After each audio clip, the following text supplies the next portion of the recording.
Doth mother know you weareth her drapes? I did not like Thor Ragnarok. I would even go so far as to call it a frustrating experience. I felt that way since there were good story beats, but they were drowned out by the humor. I think I'm going into this as a minority. I did an informal survey among people I know. One thought it was okay, but some of the jokes fell flat. 3 had fun and enjoyed the film, and 2 of them were there for Chris Hemsworth. So out of the 7, only 1 did not enjoy Thor Ragnarok. This is not a review. If you ask me if you should watch Thor Ragnarok, I would say no. This is more of a reflection as to why I didn't like the movie so much. Actually, this is the first Marvel movie I could say that I didn't like. So this is why Thor Ragnarok is a disappointment. So without further ado, let's get into it.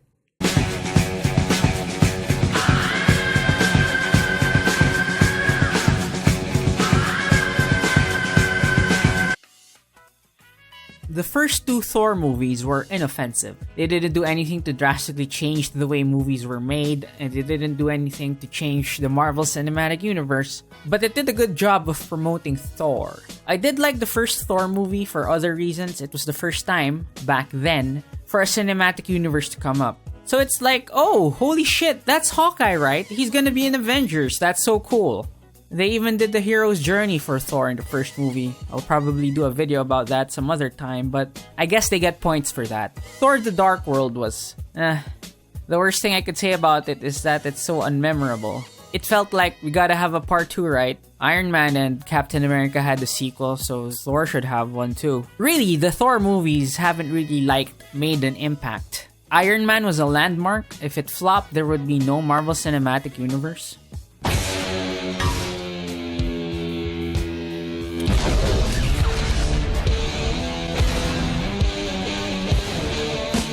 Winter Soldier showed us that you could do something with the superhero genre movie. We're gonna neutralize a lot of threats before they even happen. Thought the punishment usually came after the crime. S.H.I.E.L.D. takes the world as it is, not as we'd like it to be.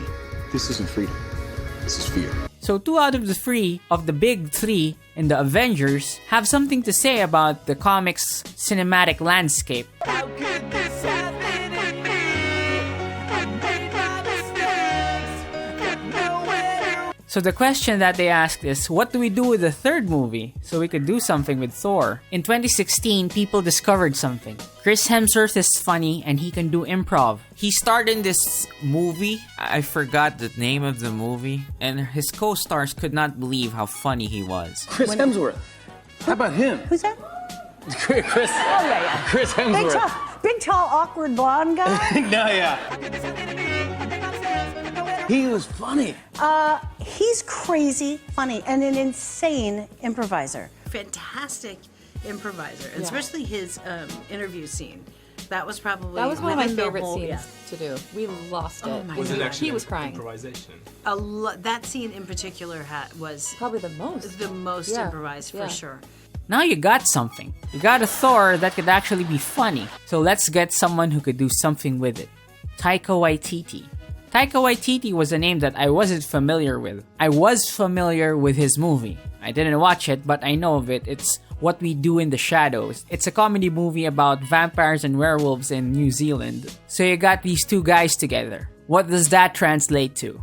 I was sick of me as his character, and so was Taika. I was definitely sick of He was That's sick of why me. this movie is so funny. And we both got together and said, let's just wreck everything and just redo it and reinvent it. Ragnarok. Ragnarok.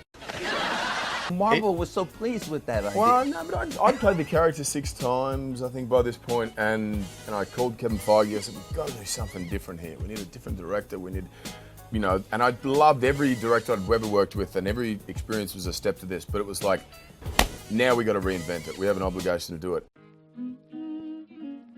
I noticed the trend in Marvel movies, it's like 80% serious and 20% comedy. That's what they started with. They change it up depending on the movie, depending on the character, but it works. The thing with Ragnarok is that it's the other way around. I thought what they do with Ragnarok was make it serious, kinda like Winter Soldier. It's apocalyptic. What does that mean for gods? It's in the title. This isn't your quirky MMORPG. The annoyance began with the introduction scene. Yes, that early, when he's hanging out, wink wink, with Surtur, the demon destined to destroy all of Asgard, and he's not taking it seriously, and he is talking about like he saw visions of Asgard being on fire, but the scene is played for laughs. It's like he's turning around because he's like hanging on a chain, and he tells Surtur to wait until he faces him again because it's rotating. And then it hit me. Oh my god, it's a comedy. I will be honest, this movie seems more like a comedy than a serious Marvel movie. Well, at least you're being honest. And you're absolutely right, it does seem more like a comedy, doesn't it? Because it is. Maybe I should have expected it in hindsight. The logo for Thor Ragnarok is actually fun and vibrant. And take note, this is about comedy. So it's very subjective. So some people might like this stuff. I didn't like this stuff. There is a problem with the tonal shifts, because this is like apocalypse level shit. The scenes get pretty dark. Hela wins, like no question. She kills everyone, including the Asian Asgardian, by spiking him, and not with drinks. Refugees from Asgard are hunted down by their own people on the orders of a crazy queen. They killed the entire supporting cast of Thor from the first and second movies just like that. I am surprised this got a PG-13 rating. What with all the people dying, I think they got away with it because there's no blood. But hey, then look at this Grandmaster, isn't this funny? On any other world, I'd be like millions of years old. But here on Sakaar,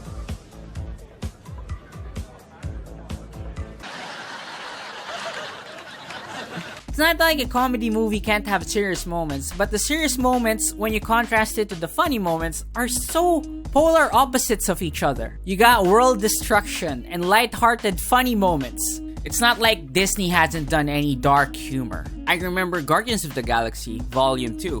A pretty dark scene happened there. People were thrown out of the airlock and they froze in space. And then we get Rocket mocking the guy that did this. Taser face!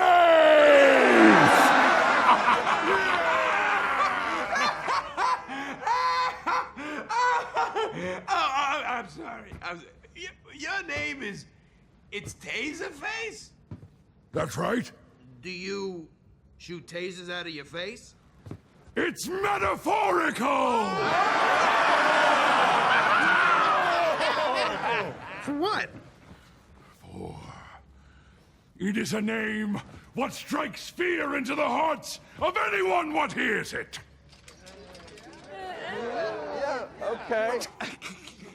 I'm sorry. I am so sorry. I just keep imagining you waking up in the morning, sir, looking in the mirror, and in all seriousness saying to yourself, you know what would be a really kick-ass name? Taserface! That's how I hear you in my head.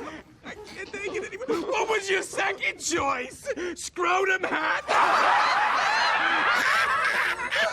The tone made sense. The humor is appropriately dark, like he's mocking his face, and there's the looming threat that he might get killed if he does this. But he does it anyway, and it's still a funny scene.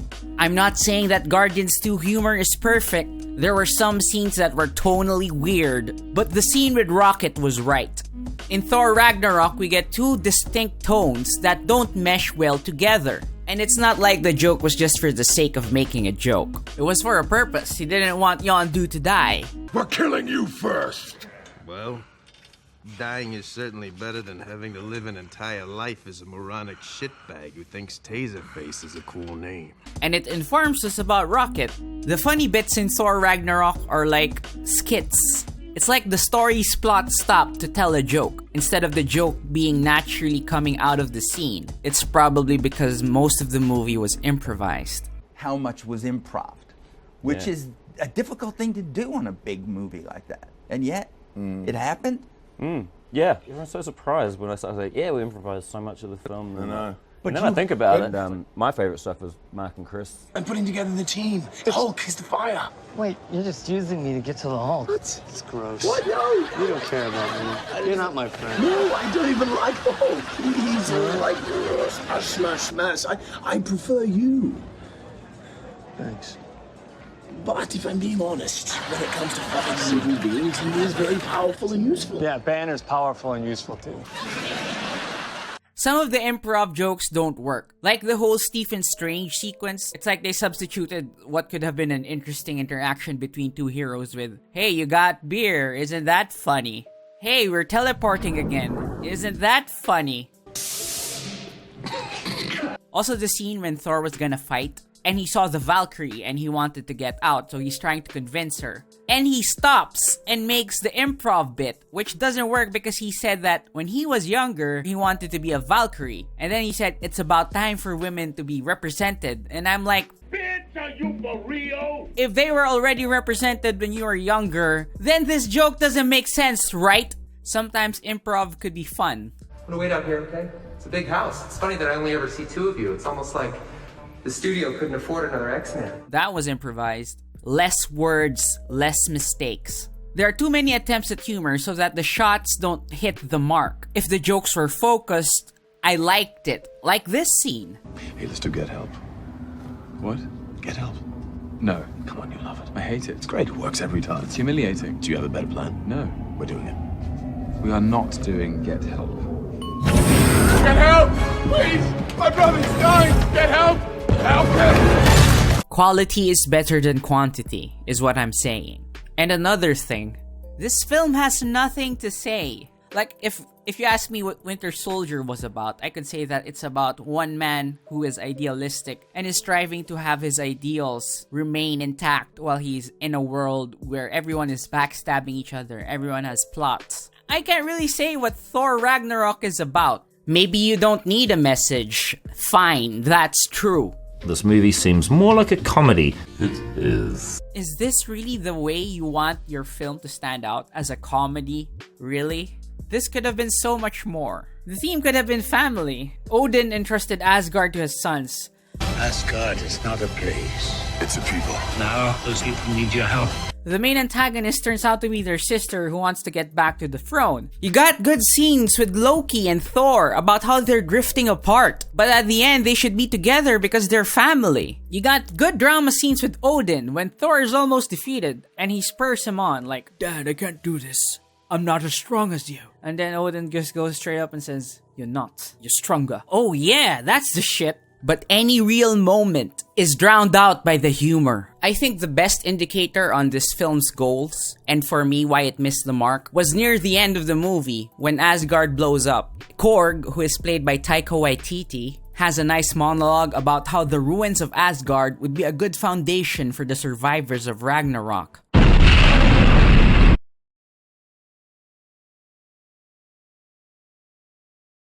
Oh, it's not gonna be the foundation for the future then. So yeah, you made your mark. It's a comedy. And then I can say it's not really funny when you make a joke when the planet explodes, okay? And I think that's the end of my rant. Thor Ragnarok had too many improvisation scenes that had no payoff. For me, personally.